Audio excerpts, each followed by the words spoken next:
Hey, welcome to this energy shot. I was recently asked, hey, Carolyn, what are your 5 top rules for energy healing? So that's what I'm going to be answering, or am I, today. Stay tuned. Hi, welcome to my channel. I'm Carolyn. I'm the creator of the SimplyAlign Method, which is an easy way to do advanced energy healing work. I'm also a certified high performance coach, and I love people. I just love being able to help people. I'm so glad you're here. And I want to talk to you about this question I got asked.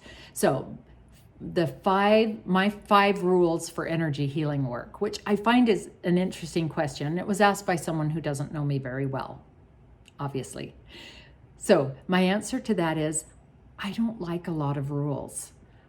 I don't like some of the rules that are put up for energy healing work, which are said to be things that you should abide by to get the best results. Now, yes, there are some guidelines, but as far as these rules, let me tell you what I mean. I'll give you some examples. When I first started doing this work many years ago, I was told in order to muscle test, you always have to be touching the person you're muscle testing on, which means, our knees would touch or our elbows would touch. We usually would slide our feet together so the sides of our feet would touch. And that never felt right to me. That always just felt like somebody's weird made up rule. And guess what? It is.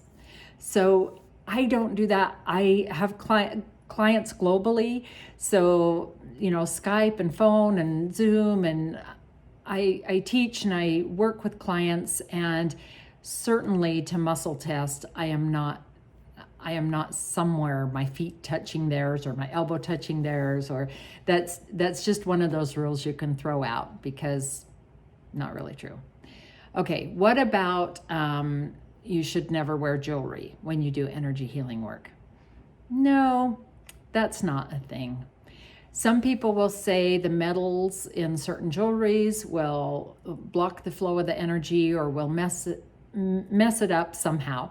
But I don't believe in that. That if you believe in any of these, they'll work in your belief in them will actually, it's kind of like a self-fulfilling prophecy. It will make it come true for you. So if you want to believe these things, keep on believing them and doing them the way you want to.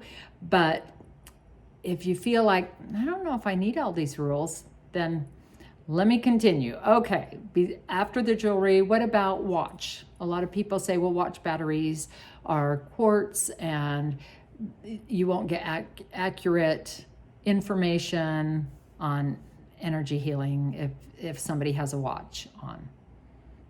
Again, I've found that not to be true. I've never asked a client to take off jewelry or take off a watch, and we get great results. So let's see, what's one more? You can't cross your legs or your arms or your ankles or anything else you could cross. You shouldn't cross because it messes up the flow of the energy.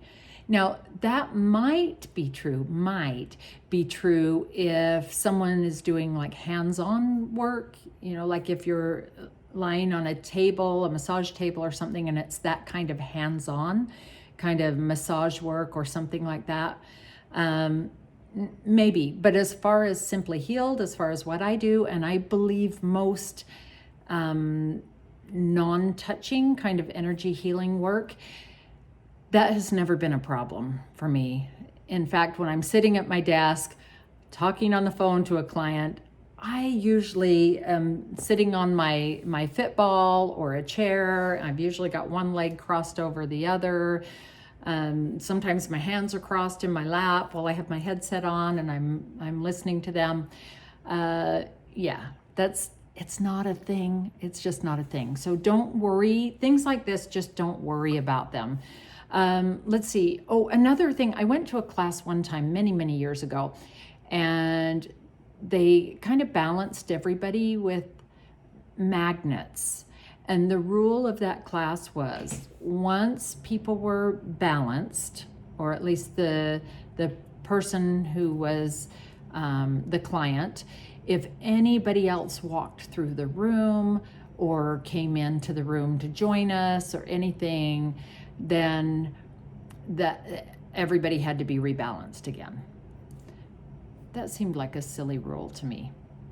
I don't mean to be putting down the way other people do things, because certainly do it the way it resonates with you. I am just answering the question that was asked to me. What are my 5 top rules? I don't really have rules, because I think in a lot of cases when rules get made up, it's somebody's ego making them up. And I believe there is no place for ego in energy work or in coaching or in anything of that sort, any kind of personal development. It's just, you get ego in there and it messes things up. So certain people decide certain rules and then it catches on, but that doesn't really mean that's how it needs to work for you. Yes, I do have what I call a menu, kind of a listing of different places you can go to give you the practitioner some help. So if you're a brand new practitioner and you're learning how to do Simply Healed, that's there. If you've done tons of other types of work and you're new to Simply Healed, that menu is there for you. But really, I follow the philosophy of Captain Barbossa. They're more like guidelines. So I don't have hard and fast rules, but there are guidelines that you can follow that will help you be a better energy healing practitioner.